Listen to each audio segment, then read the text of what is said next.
Hello, hello. What's going on, everybody? Welcome to the first episode of the Spurrier podcast.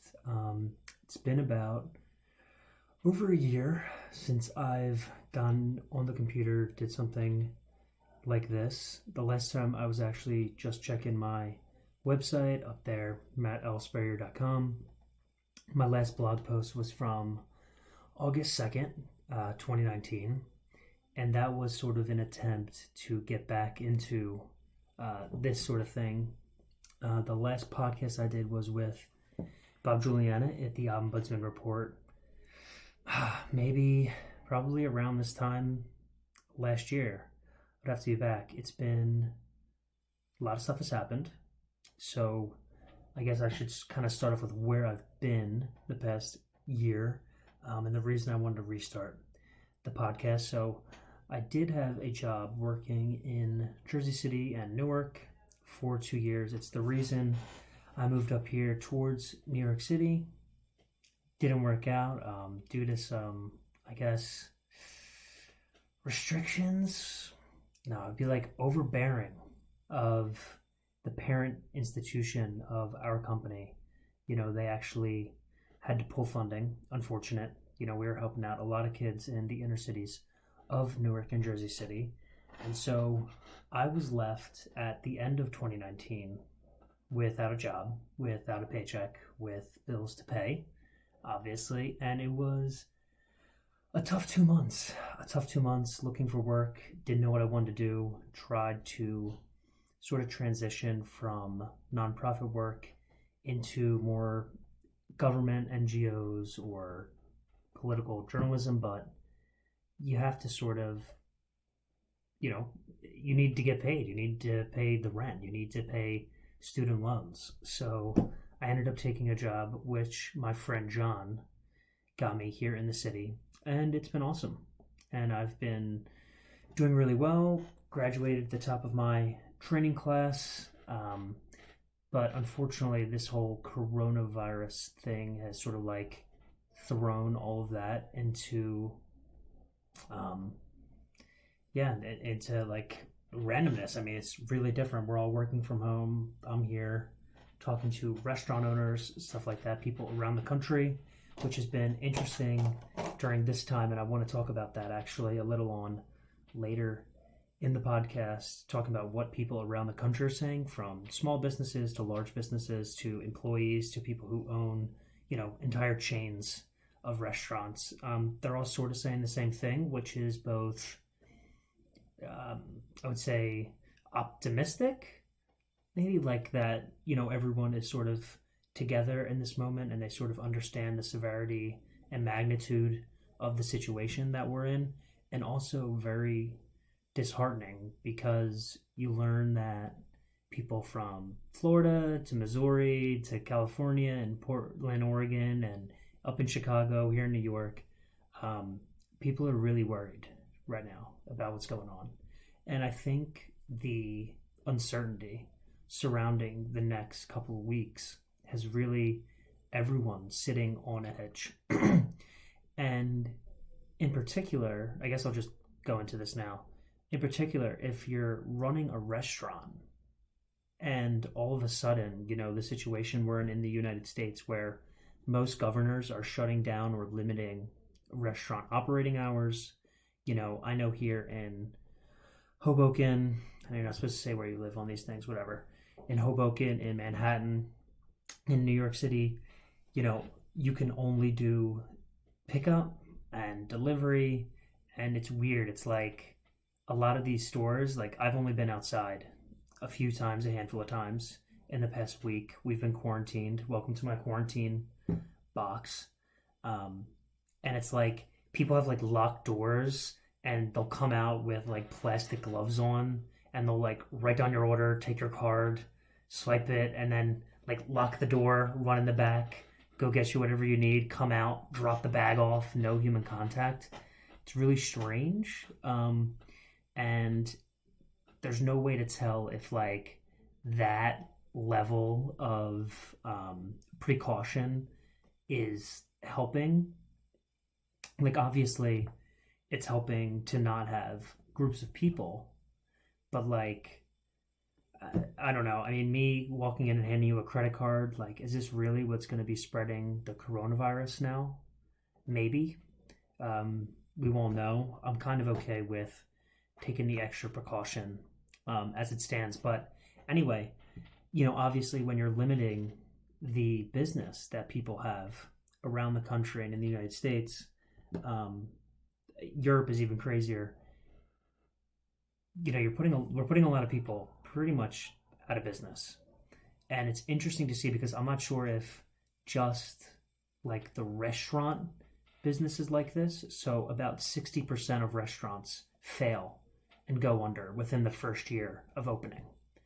So that sort of gives you a like a framework of like it's very hard to run a business. So someone once explained it to me this way: like you have these people like Johnny Pizza. He's been slinging dough since 1972 in the Bronx, and his margin for profit is like, he's selling slices for $2. He's only making like 30 cents. Like, you have to be a pretty crazy individual to go into restaurateur, to be a restaurateur in the first place. But, and to try to do something on just small bites, quick bites that people who are just walking through the neighborhood stop in real quick for a bite to eat.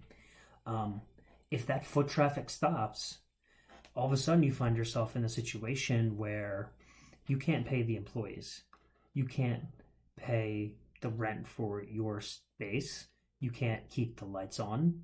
I've been hearing stories. I got off the phone with this one guy he owned a brew pub in Portland. And, we were just talking. And he said, man, honestly, today's been a really, really hard day. Because I just tried to pass him. I was like, yo, what's it like over there? Like, what's going on, obviously, with all this uncertainty?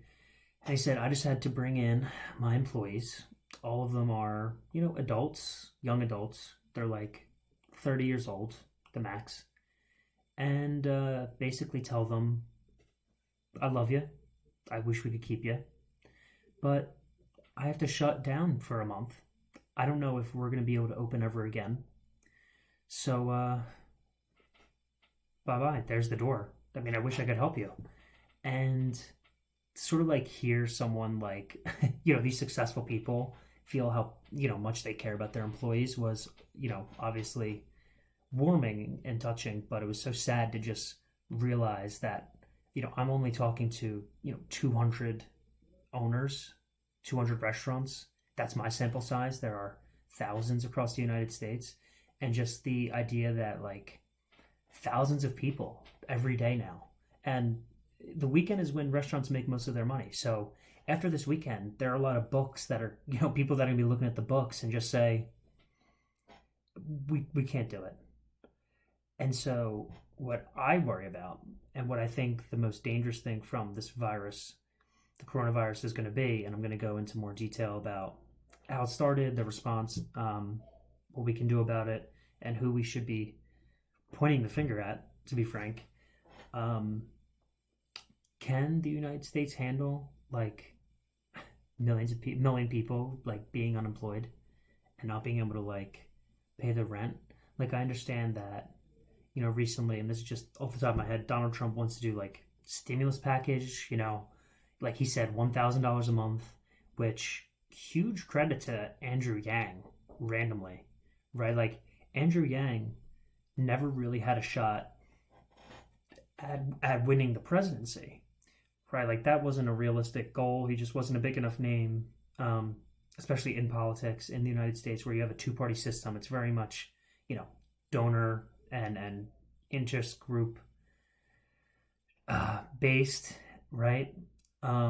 He wasn't going to win, but he moved and I hate this phrase, he moved the Overton window completely on a universal basic income.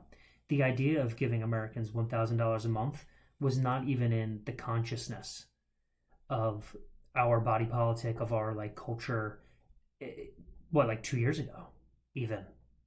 So credit to Andrew Yang. And then funny enough, like, it's so hilarious how petty and sometimes like unscientific this sort of thing is with socialism, and I'm not just going to go off on socialism right now, but socialism, right? But Bernie Sanders then gets up and he says, 1,000, that's not enough. It should be 2,000. Why 2,000, Bernie? Why not 5,000? Like, you know what I mean? Like, there's no real economic sense. It's kind of just a number. They're just trying to one up each other. But credit to Andrew Yang. And at a time like this is where, like, my principles have certainly been challenged. I know a lot of people's have, because this is like a pandemic. And like I was mentioning, can the United States handle 25% unemployment? Can a society handle 25% of working Americans' unemployment? I don't know. I don't know. And I really hope we don't have to find out. Because as I've also learned today, you know, it's not just restaurants, obviously, that are being affected. It's every business. It's every non-essential business. It's construction workers, right? I saw a story of someone, and I know, again, people can just write these things, but I think it's important because it sort of like gives you a lens to look through into someone's real life. If they're telling the truth, like someone on Reddit shared a story that they're a construction worker and that the foreman had to lay the team off. And they were just like, look, we can't work for another 2-3 months. You know, maybe in like, and this is what he said, maybe in like a year, we'll call you back. And, you know, I don't know how much money people that work on construction sites make, but I'm assuming that going a year without work really just isn't an option. That's a non-starter. So I don't know. We're in a precarious position. It's only been a week. There are still people that aren't taking the social distancing thing seriously. I've seen a bunch of idiots in Florida. The beaches are just crowded with spring breakers who are young kids, and I'm not going to pretend like I'm so much older than them, right? I'm only 25, but I feel like I'm old enough to at least tell them that they're acting like idiots and being very selfish. That you know, I'm not worried about you dying, 21-year-old Greg on the lacrosse team. Okay, you're probably going to be fine. The problem is, and this is what scientists around the world and, you know, Dr. Anthony Fauci of, you know, the top immunologist, sort of like the figurehead of the coronavirus pandemic in the United States, or at least like our leader who we're looking to, is we're trying to flatten the curve.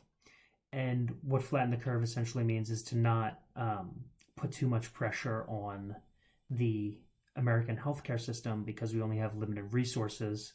And the idea is, if everyone is going to get this flu to build immunity, right? And we want to make herd immunity.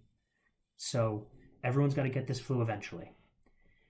We have to delay the peak because people aren't necessarily going, like, I'm not going to die from the flu necessarily, but I could die if I had like a small case of pneumonia and I couldn't get treatment. That would kill me.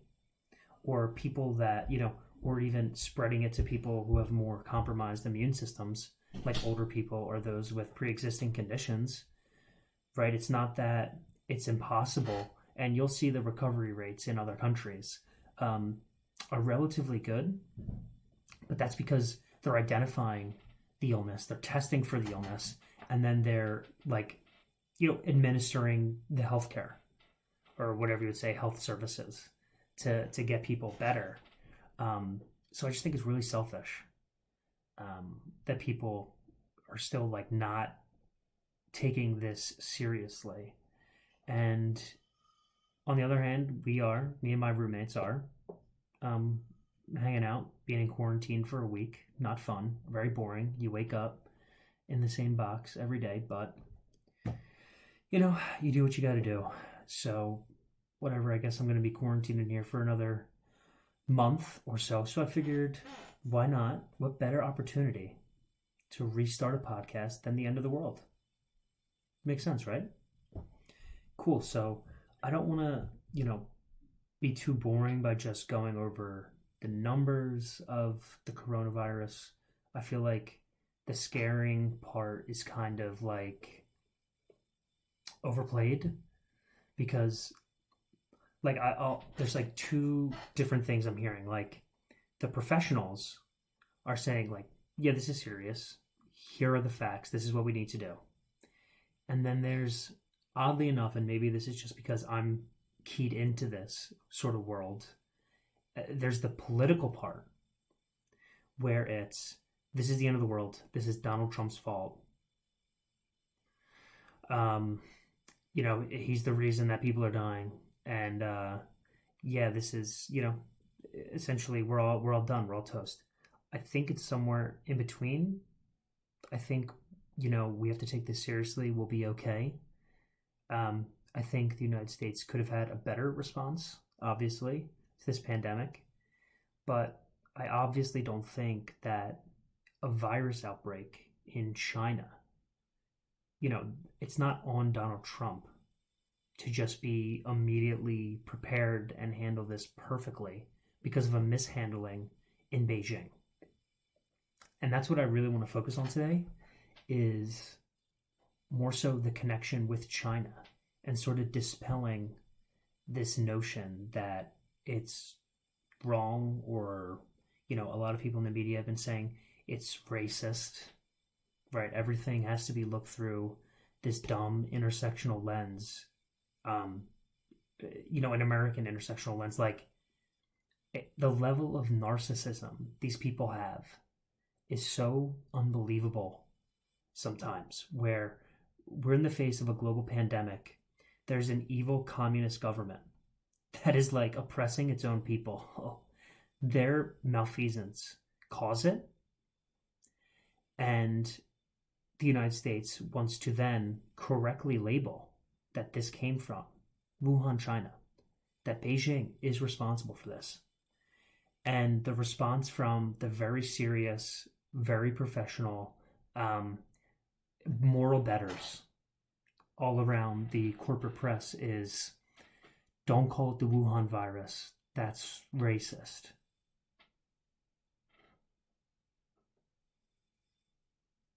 What? I'm going to lay out the facts in a second of sort of how this started and China's response, because I don't think, I didn't know personally, sort of like the granular details of China's exact malfeasance and how they were playing their hand over there. And when you lay it out on the table, to view this as anything but, China's fault, and a time to point fingers is, in my opinion, disgusting, because you're siding with they are literally parroting Chinese Communist Party propaganda. Let's just get into it. All right, because I could tell you guys are all very excited to hear. So anyway, let's just turn back the clock for a second and obviously where the virus started from. So by now everyone knows it started in Wuhan, China, giant city in Wuhan, and it originated what we now think to be at a wet market in Wuhan, China.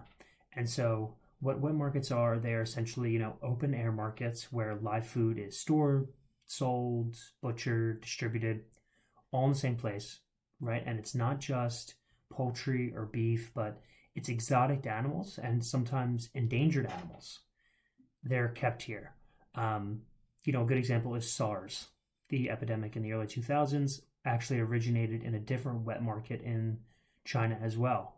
And obviously, if you've ever seen the videos or pictures of these wet markets, and I think there's a great video that's been going around the internet that I'll try to link to in the description. Can't believe I'm saying that right now, actually.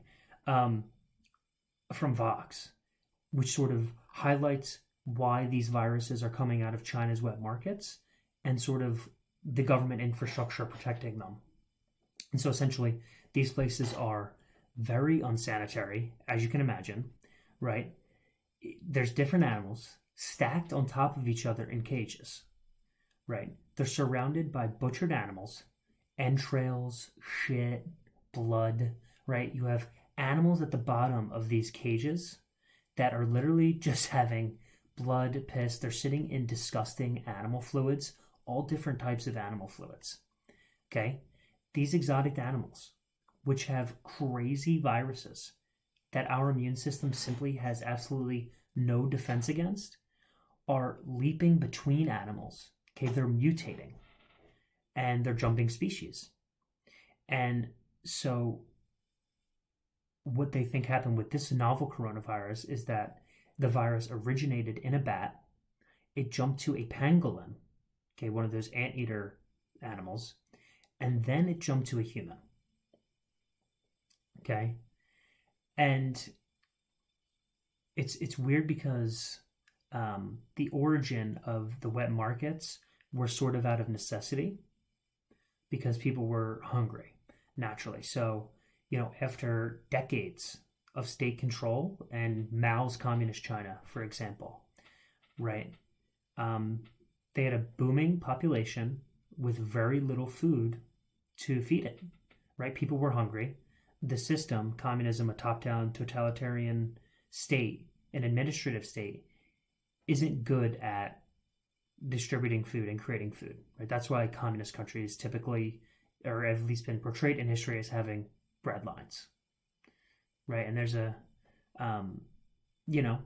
reason for that, obviously, because it's hard to manage that much food production for a nation.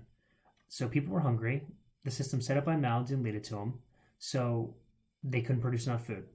Eventually, the person who took over after Mao, Deng Xiaoping, he started to loosen sanctions on peasants and farmers, right, to sort of give back a little bit of private control to their own land. And it said,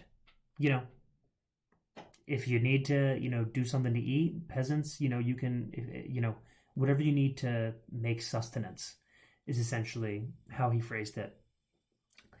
And he encouraged people to find food, which I sort of understand because you have people starving on the streets. But what this eventually led to is large-scale farming operations of exotic animals, of like bears, of tigers. Like, I'm pretty sure, they say it in that Vox video, like, selling tiger is legal in China. Okay? And so that's how it started. And nowadays, apparently, it's, people don't need it for sustenance anymore. People aren't eating bats because they're starving in the streets. This has become like a delicacy thing for the new rich and upper middle class of China. And, as a side note, this sort of contributes to like the illegal poaching that you see. These sort of markets are where you hear those, they make fun of them in movies and stuff where it's like ground rhino horn helps with male pattern baldness and shit like that. And, if you have a tiger claw and all these potions bullshit, it's all rich people bullshit, like hocus pocus stuff. But it's fueling that trade. And it's bringing in exotic animals and endangered animals that don't belong in markets butchered next to each other, creating viruses that are extremely dangerous to humans. And so it's not like this is the average Chinese person or the average Chinese citizen isn't just walking around eating bat.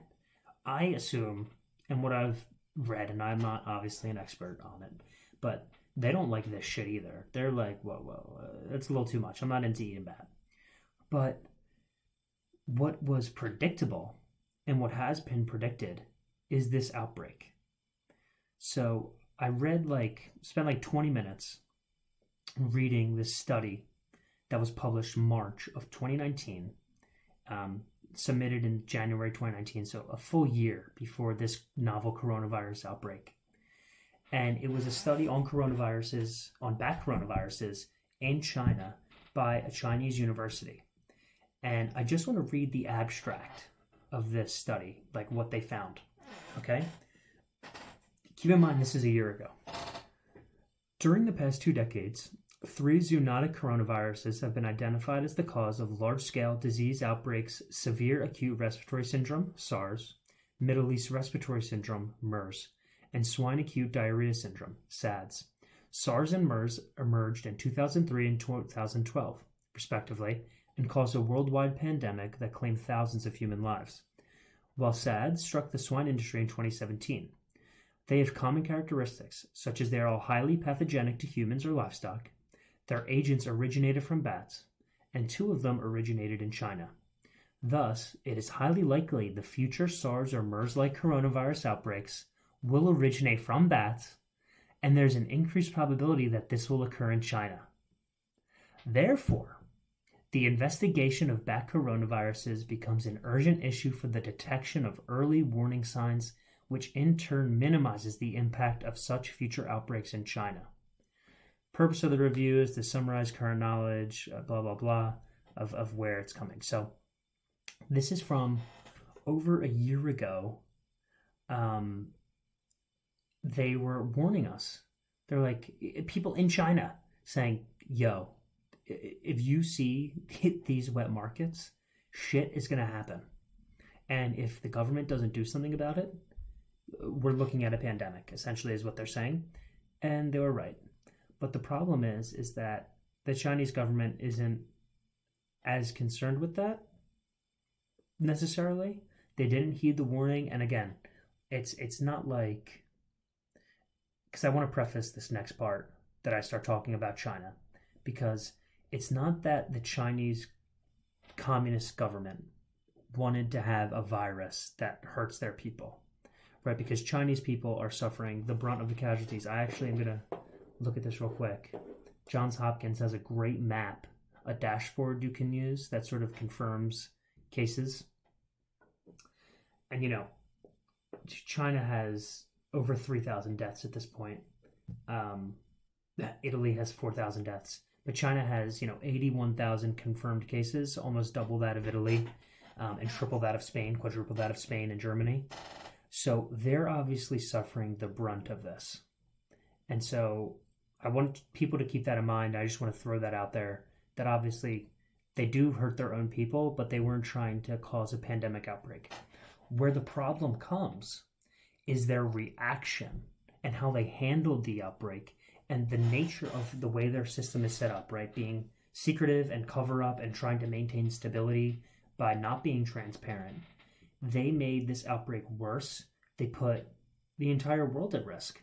They've put all of these countries, I'm looking at a list, there's like 50 countries now, 40 countries. Oh, I'm sorry, 166 that are being affected with coronavirus right now because of Chinese Communist Party malfeasance.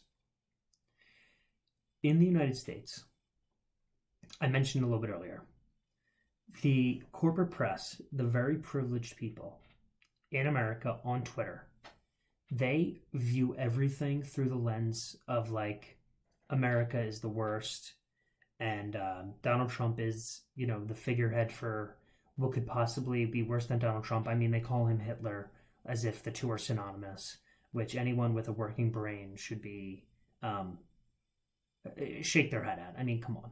You're so fucking delusional. It's such a pretentious thing to say, and such a, if you actually lived under Nazi Germany, I mean, to compare living in the United States in 2020 to living under Nazi Germany, the way that some of these people behaving this way have, is so disgusting, so appalling. I almost hope that they know they're playing a game. Like, I almost hope that they're like, oh no, we don't believe this. We're just doing this to win. Like, I almost hope that's it. I would feel better. But the problem is, you look at some of these people on Twitter, like, remember the Krassenstein brothers, or these people, the Palmer Report. These people actually believe this shit. They're delusional. And their delusion is, in a weird way, having them fall on the wrong side of history here when it comes to this coronavirus pandemic. They're falling into the camp, and I'm going to show you exactly what I mean in a second, of they're on the Communist Party China side. They're saying the exact same thing. They're pushing the exact same talking points. So people in America, when this obviously happened, right, the United States response wasn't great. For being honest, it wasn't great. At first, they said they downplayed it. Oh, it's not a problem. Donald Trump was like, we're good. Don't worry about it. That has quickly spiraled into, obviously, we need to do something about this. There's forced lockdowns. all across the United States, like I mentioned at the beginning of the show. And yeah, not good. Not good for the United States. But what these people are missing is they're not keeping their eye on the real problem. So Donald Trump started calling this virus the Wuhan virus because it originated in that wet market in Wuhan. He then started to call it the Chinese coronavirus. And, maybe he doesn't care, but I could have told you. If I was in that press briefing, I would have said immediately, dude, I know you're talking about the Chinese government, but these people out there in the briefing room, they're shameless. The people on TV at CNN and MSNBC, some of these people, they're shameless. They're just going to say, no, you're talking about Chinese people as a race, which clearly it's not. Clearly, all you have to do is look into this problem for more than 5 minutes to understand that it is the Chinese government. Now, should Donald Trump be a little bit more careful with his phrasing? Could he have said, this is the, Chinese communist coronavirus or something like that? Maybe, although they would have, I'm sure, twisted the words in another way and been like, oh, he's implying that all Asians are communist. That would not be out of the realm of possibility for some of these people. They're that limited in their framework of how they view the world, right? They only view the world in that intersectional framework, and if it doesn't compute inside those lines, then their brain kind of breaks, and they sort of say things that are ridiculous, like holding the Chinese government accountable for a pandemic is racist. That's where we're at. So someone who has their mind on straight, and their head on straight, and is on the left, is Shadi Hamid. Shadi Hamid is a fellow at the Brookings Institute. He wrote a book called Islamic Exceptionalism, a great book that I read and then, later was used as a supplement to one of my undergrad classes in college. I really think, I don't agree with him on everything, but I think he at least is honest in his observation and analysis on most things. And he wrote a piece in The Atlantic on the 3rd, or maybe 2 days ago, maybe the 18th, in The Atlantic, and it was called China Trolling the World and Avoiding Blame. China is avoiding blame by trolling the world. So he basically highlights how Democratic leaders were absolutely appalled. They were, oh my goodness, how could anyone ever? It's beneath the office of the president to blame China for a virus, right? So obviously the point that he makes is they called it coronavirus, the Chinese coronavirus, in January and February themselves, right? Because they're hypocrites. It's a game, again, which is so pernicious to just say, to have some of these tweets where it'll be Jim Acosta will tweet out just this sentence, hero of the press, Jim Acosta, he'll tweet out, Donald Trump just again referred to it as the Chinese coronavirus. Okay, and then people will put a chyron of CNN where they call it a new Chinese or Wuhan coronavirus, just to show that they're fucking hypocrites and that this is all a political game, which makes it so pernicious because it's a pernicious attempt to further divide the country in the face of a seen enemy, China, and an unseen enemy, this coronavirus. We're up against two enemies here. And the focus of the worldwide leader in news, the democracy dies in darkness crowd, is calling it the Chinese coronavirus is racist. Interesting. So in Shadi Hamid's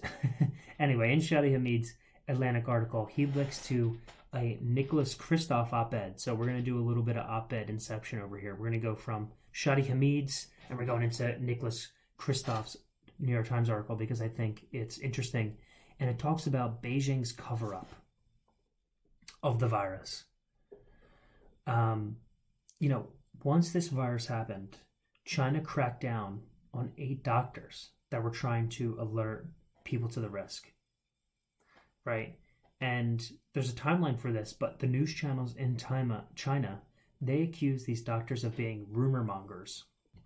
Right? It's sort of one of those phrases, like that you would hear in a George Orwell novel, like newspeak, right? Rumor mongers, they're just rumors. Don't talk about it. Like, you can't believe rumors. These doctors are spreading rumors. So that was one of the doctors, and I'm just apologizing to whoever's listening to this, maybe no one, but for these absolute butchering of names that I'm about to do. Dr. Li Wenlong actually died of the coronavirus, and he was one of these doctors that was warning us. But one, interestingly enough, I believe it's a woman. Her name is Ai Fen. She's the director at the Wuhan Central Hospital, where the first patient was admitted for infections in both their lungs. Ai Fen, upon learning about this, posted on WeChat. And WeChat is essentially just, a social networking site for China, or a communications app in China that obviously the government has access to, right? She was reprimanded for saying, hey, there's this new virus that's causing pneumonia and like infecting lungs, and we have no idea what it is. She was reprimanded for just saying so. Okay. Even worse, on January 1st, the Wuhan Public Security Bureau brought in those 8 doctors for questioning, and an official at the Hubei Province Health Commission ordered the labs, which had already determined that this novel virus was similar to SARS. Okay? They send this test patient, right? They get tests, they send it over to a lab, they test, and they go, this virus is very similar to SARS. The Wuhan Public Security Bureau Health Commission, they make them destroy the evidence and to throw out all tests, future tests. Why? So China knows that there's this new virus going around, and they're actively suppressing information on it getting out. They knew about this virus in mid-December. Okay. The lockdown in the city of Wuhan started on January 23rd, which was 7 weeks after they discovered the virus. The mayor of Wuhan, listen to this, because this is malfeasance. The mayor of Wuhan admitted on January 23rd that more than 5 million people had already left the city. Whoops. They already left. They're carrying a virus that we don't know how to fight that, causes a SARS-like pneumonia. Amazing admission there, obviously, by the government. And, what do you want me to say? The thing is that people in China themselves are the most pissed about it. In Nicholas Kristof's New York Times op-ed, he has a quote from a law professor in Beijing, Zhu Zhengrun, who published an essay on February 10th about the response to the coronavirus. And he called on his fellow Chinese citizens to demand free speech and free elections and urged, quote, rage against injustice. Let your lives burn with a flame of decency. Break through stultifying darkness and welcome the dawn. No one has really heard from him since. I wonder why. And I just want to say, that's balls. Like Jim Acosta, having an argument with our, reality TV star president. That's not interesting. Being a law professor in the heart of the capital of a communist dictatorship, essentially, and having the balls to speak out against the government in that way in the face of such mishandling that could lead to a world pandemic. Wow, that guy's a tough guy, and I hope he's okay, even though probably not, because he's in China, and China sucks. So I just want to highlight that, because when Donald Trump is talking about this is the Chinese virus, this is what he's talking about. He's talking about China suppressing information about the virus getting out. He's talking about China bringing in doctors that were trying to warn the world and reprimanding them and destroying tests that were trying to, help the world, right? That they didn't lock down Wuhan and they let 5 million people that were potentially infected with this deadly virus leave leave the city and presumably leave the country if they plan to. How is that anything but China's fault? Please tell me. I would love to know, because it sounds to me like it's 100% the government's fault.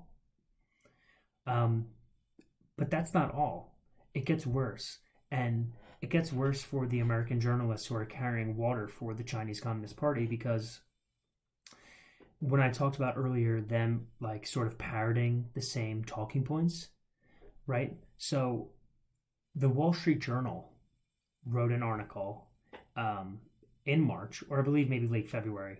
The Wall Street Journal editorial board wrote that China expelled 3 of their journalists in Beijing. And they expelled more journalists from, I believe, the New York Times as well, and the Washington Post later. And the reason they expelled the Wall Street Journal was over a headline for a piece. And the headline read, quote, "China is the real sick man in Asia."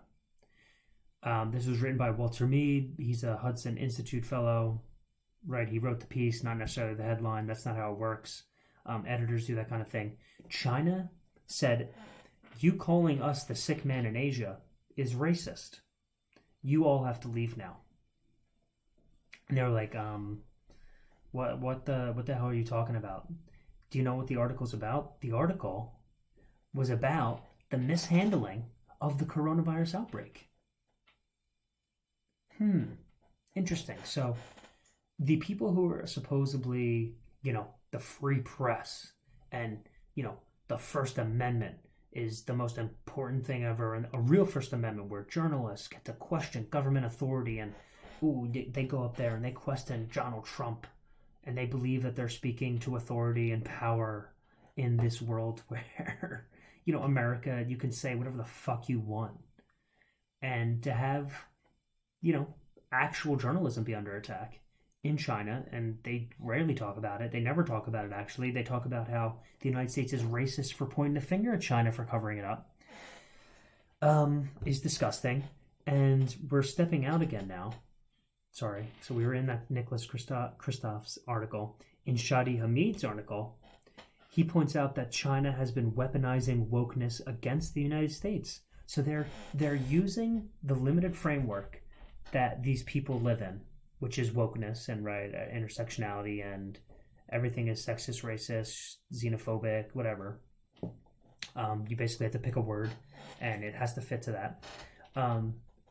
The Chinese say that the characterization, this is a direct quote, right? They say the characterization of the virus as originating from Wuhan and made worse by the Chinese government's handling is both racist and despicable. That's what they say. They go, the United States is racist and despicable for saying that the virus started in Wuhan, China. I mean, is it any more obvious that this is a game? That this is a propaganda war? Right? Because you kind of have this Twilight Zone level moment where you realize that you're living in reality, but it's like something's off. Like it's not really reality. Like, did they really just say that? Because China, quite literally, as they're calling the United States racist and despicable, has their own minority, Uyghur Muslims, in re-education concentration camps. These are facts. We have Uyghur Muslims that have escaped from these places saying, they're essentially taking all the women and children and all the men. They're either killing them or they're re-educating them, telling them they're not allowed to have their religion. They are, we have satellite images of Uyghur cultural sites and Uyghur, I believe one I saw was a graveyard that they'll take like a satellite image in 2007, and here it is. Here's an image of it in 2020, and it's completely paved over like a parking lot. Just completely cultural genocide of their own minorities. And, they're developing facial recognition in like a real, like Blade Runner, not Blade Runner in the sense that this happens, but like weird sci-fi level technology where they're developing software to recognize facial features that are found in just Uyghur genes to identify Muslims, to put them in these camps.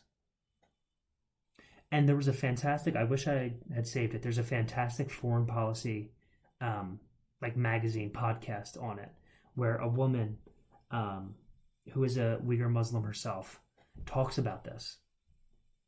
And to just hear, like, to hear these assholes in China to dare criticize the United States in such a way when they are, pushing this propaganda, when they are keeping their own citizens in totalitarianism is surreal. And that's why the United States need to push back. And I'm not saying that Donald Trump necessarily has the nuance in his brain to separate that. Like, I'm not saying Donald Trump is like sitting there and he's like, they're playing a propaganda game. We have to like really highlight that they're the ones who started it. And so let's use this word. But like the people around him are aware. They know what China's trying to do. And another example of this would be China is pushing propaganda that the US military started this virus and sent it to Wuhan. Okay, the reason they think it started in Wuhan is because Wuhan has the most concentrated cases and also the first case. So it's pretty safe to say it happened at one of these wet markets. Like I said, it's happened before with SARS. It's happened before with swine flus. But this man, Li Jianzhao, and again, I'm just butchering his name, but honestly, fuck him. Who cares? He's the spokesman and deputy director general for the information department of the foreign ministry of China. Okay. He tweets out this video. The CDC was caught on, sorry, I'm quoting. The CDC was caught on the spot. When did patient zero begin in the US? How many people are infected? What are the names of the hospitals? It might be the US Army who brought the epidemic to Wuhan. Be transparent. Make public your data. US owes us an explanation. They're gaslighting the United States. They're gaslighting the United States. Come on. Be transparent. Make public your data. Are you fucking kidding me? This is exactly what they're doing. To not see what's going on right now is you're willfully trying to attribute this crisis to Donald Trump because you really don't like him. You don't have to like Donald Trump. I really don't give a shit who you vote for. But let's be perfectly clear. And I don't think you can, hammer this point home strongly enough.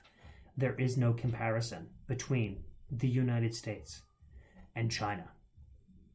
I will spend this show in the future, I promise you, taking shots at Donald Trump, taking shots at the United States foreign policy, taking shots at the Democrats, taking shots at the media, both sides. I promise you, there's no shortness of me shitting on that to be a cheery program. But this isn't one of those times. There are clear lines, and this is one of those lines. It should also be noted that Twitter is banned in China. So who exactly is the foreign ministry tweeting this out to? They're playing save the face. They're trying to save their face. And then internally in China, they blame it on the United States through their propaganda news networks. Like I told you, rumor mongers. Numerous officials. Right, I saw again. The foreign minister in South Africa for China. Scientists at press conferences as recent as March 8th.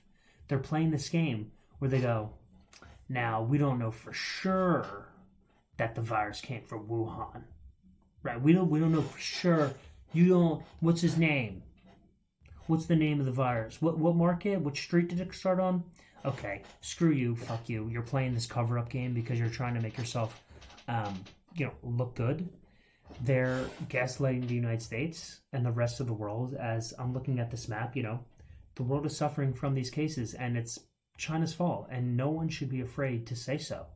The United States needs to seriously reconsider. And, I talked at the beginning of the show, like this whole coronavirus thing is making me reconsider a lot of principles that I have, right? Like I'm a free trade person because I think free trade, obviously, there are comparative advantages. Both sides benefit, leads to economic growth. The United States needs to very severely reconsider our relationship with China because this government, and they are evil. These people are evil. And it's not, what else is pernicious? I'm saying that word a lot today. But what really gets me going about the people in the press and the people in it are these commentators, right? It's these political commentators. What gets me is that they believe somehow that they're sticking up for the little guy. They believe that they're the ones championing the oppressed, when in reality, they are parroting the oppressor. They are carrying water for the oppressor in China. I read you that quote from the law professor in Beijing. That's someone who's very smart. That, these doctors that were trying to share the information, the people in China are smart, but they're essentially prisoners to this system. And to take the side of that system over them makes you evil. Makes you evil. And there's no forgiveness for this type of thing.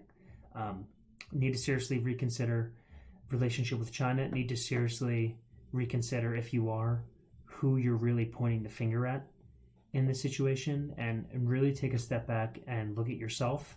Look at who you're following on social media. Are they really the people? Are they sticking up for the little guy? Do they have compassion, or are they just playing a game? Because if they're playing a game, this isn't the time. People are dying. Wow, that was a really low note to end it on. But I do want to wrap up here soon. Obviously, for the next few weeks, we're going to be in quarantine, and I can't talk about coronavirus every time. It'll just get way too boring, way too repetitive, bitching out China all the time, even though I'm more than happy to do it. I also do want to note that we have an election coming up, obviously. It's sort of been put on the back burner. Not in the sense that it's not happening, but in the sense that we're not really talking about it as much because of the coronavirus situation, where it's going to be, it's going to be Biden versus Trump.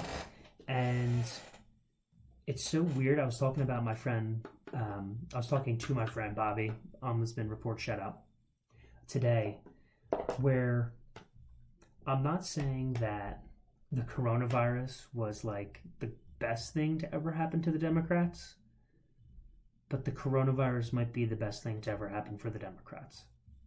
Because watching the campaign and watching Biden deteriorate mentally, I mean, at this point, I don't think I'm as partisan as a lot of people. Like, I see why people would vote for Joe Biden. I kind of get it. If you're a left-wing person, you want to go back to what you think is normal. Joe Biden's been around for a long time. He seems like a pretty nice guy, at least publicly, in his public persona. And, Bernie Sanders is a socialist. And, I understand democratic socialism is different than the type of socialism, or it's not communism, obviously. But I didn't think it stood a chance, really, just in the electorate. I mean, you have way too many people who grew up with that word being too much of a buzzword. They were just going to start playing Bernie Sanders having his honeymoon in the Soviet Union clips nonstop on Facebook and on TV for the next year and a half if he was the nominee. I don't think he would beat Donald Trump. I do admire Bernie for his anti-war stance. I think he's a good guy. I think he, actually believes what he's talking about, even if I disagree. But I didn't think any of them were going to beat Trump, to be honest with you. I thought if unemployment is at a record low, if the economy is at an all-time high, people still aren't buying into the whole woke bullshit. And he would definitely capitalize, and I think he's going to capitalize on immigration again, right? Like, he doesn't really do anything. He didn't build a wall. But I think that immigration is such a hot button issue for right-wing people, right? They fucking care about this thing. They've been caring about this thing for 30 years now, probably longer than that. I thought it would be a landslide, but it's kind of like, I think it was Dick Cheney or Donald Rumsfeld said it after 9/11. And maybe I'm completely butchering that quote, but never let a tragedy go to waste. Never let a good tragedy go to waste, where they didn't want the coronavirus to happen, but holy shit, the economy tanking, having 25% unemployment right before an election year, I mean, that is best case scenario electorally for the Democrats. And now, because we're probably not going to recover, there just simply isn't enough time. We're actually probably going to be sitting in a lot worse position the next time I get on this microphone. I think the Democrats are going to run away with it. I really do. I really think that I think Joe Biden probably will be the next president. Whoever he picks as vice president is probably going to be pulling like vice president of the administration. It's probably going to be like a ending year of Ronald Reagan type situation where he's kind of senile and they're kind of just pulling the strings behind the scenes, which I'm not a fan of. But yeah, I think you know what? First podcast, I'm going to go out and make a bold opinion. I'm going to say Joe Biden's going to be the next president of the United States. I think that's just how it's going to shake out if he can make it there. All right. Well, that's all for me. I hope you enjoyed, whoever's listening to this, my complaining about China. It took me a while to put some of that information together. Well worth it. I'm happy to do it anytime. If you do want to follow me in any way, you can always visit my website. I look to start blogging a little bit more at mattlspurrier.com. You can follow me on Twitter at mattlspurrier, and you'll probably be watching this on my YouTube channel, Matt L. Spurrier Podcast. And yeah, talk to you guys soon. All right. Love you guys. Peace.